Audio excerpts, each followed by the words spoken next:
Formula ఈ car racing లో మాజీ మంత్రి కేటీఆర్ పై నమోదైన కేసుపై అధికార ప్రతిపక్ష నేతలు పలు విధాలుగా స్పందించారు. తప్పు చేసింది ఎవరైనా చట్టం ముందు సమానమే అంటూ అధికార పక్ష నేతలు రియాక్ట్ అయ్యారు. కాగా ప్రజల కోసం ప్రశ్నిస్తున్న తమపై ప్రభుత్వం కక్ష సాధింపు చర్యలకు పాల్పడుతోందని మండిపడ్డారు బీఆర్ఎస్ నేతలు. ఎన్ని కేసులు పెట్టినా ఎదుర్కొనేందుకు సిద్ధంగా ఉన్నామంటూ తెలిపారు.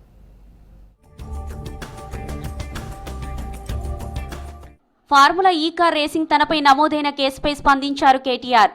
ఫార్ములా ఈ కార్ రేసింగ్ లో కుంభకోణం జరిగిందని ఆరోపిస్తున్న ప్రభుత్వానికి చిత్తశుద్ధి ఉంటే అసెంబ్లీలో చర్చ పెట్టాలని డిమాండ్ చేశారు.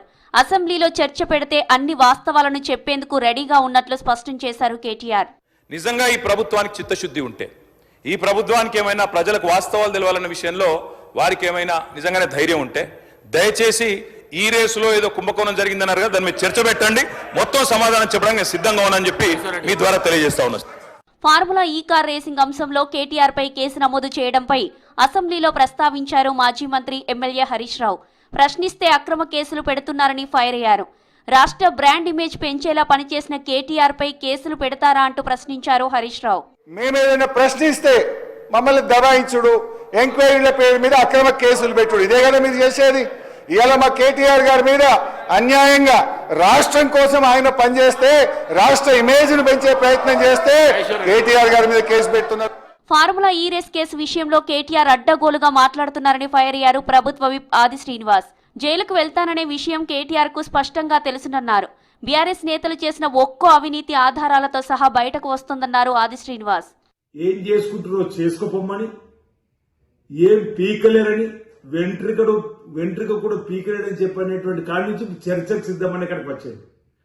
ఏసీబీ విచారణలో ప్రాథమిక స్థాయిలో తప్పిదాన్ని గుర్తించి చట్టం తన పని తను చేసుకుని పోయే క్రమంలో ఎలాగూ పిలుపు వస్తుంది నాకు పోలీస్ స్టేషన్ నుంచి అని విచారణకు సిద్ధం కావలసిన సందర్భంలో ఈనాడు సన్నాయి నొక్కుతూ మాట్లాడిన మాటలను ప్రజలు గమనించాలని సందర్భంగా కోరుతుంది.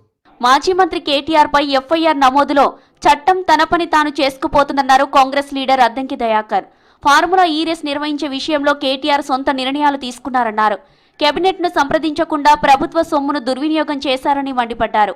తప్పు చేశాడని తెలిసి అరెస్టు చేస్తే చేసుకోండని మాట్లాడుతున్నారని ఫైర్ అయ్యారు అద్దంకి దయాకర్. ఊరికే బట్టగాల్సి మీదేసుడే, ఆధారాలు లేకుండా అరెస్ట్ చేసుడే అనేది కాంగ్రెస్ ప్రభుత్వం చేయదు. కాబట్టి కేటీఆర్ ఇష్టానుసారంగా ప్రజల నిధులను ప్రభుత్వం రూపంలో దుర్వినియోగం చేయడం అన్నది వాస్తవం. రాజకీయంగా ఎదుర్కోలేక బీఆర్ఎస్ నేతలపై అక్రమ కేసులు బనాయిస్తున్న కాంగ్రెస్ ప్రభుత్వ డ్రామాను ప్రజలు నిశితంగా పరిశీలిస్తున్నారన్నారు ఎమ్మెల్సీ కవిత. అసెంబ్లీలో చర్చకు ధైర్యం చేయలేని CM Revanth BRS working president KTR పై అక్రమ కేసులు పెడుతున్నారని ఫైర్ అవుతూ ఎక్స్లో పోస్ట్ చేశారు.